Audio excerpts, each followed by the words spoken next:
Барлықтарыңызға ассаляму-алейкум. Бүгін әріптердің жазым мен оқылуының жалғастырамыз. Жазым деген әріптің төбесінде тұратын белгі, тоқтау белгісі, яғни алдында тұрған әріпті өзіне байланыстырып, тоқтап оқылады.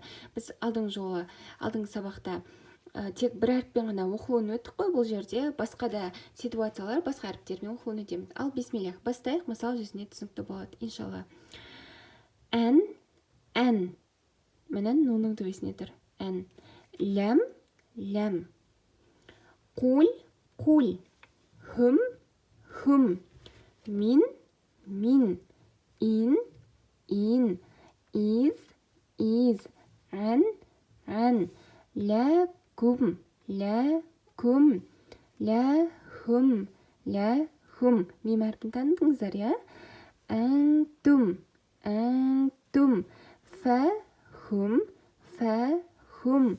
Кайфа. Яума. Қабля.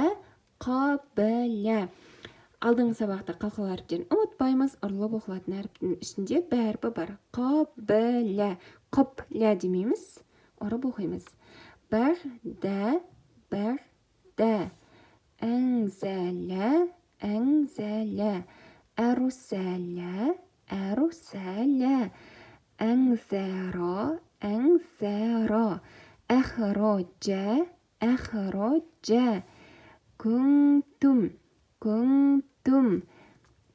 Нахну. Нун әріпі таныдыңыздар, е? Бірінші нун әріпіне кәсіра түсіп тұр, әб оқылатын, және де ха әріпіне бізде жаңағы жазым тоқтап оқылатын, бұл жерде ха әріпі. Сондықтан нахну, нарбуду. Кайдухум. Ләм ялиді.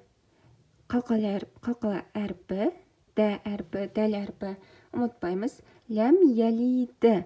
Вәләм якун. Истәкбәро. Әроәйді. Осымен сабақ бітті. Барлықтарыңызға ассаляму алейкум.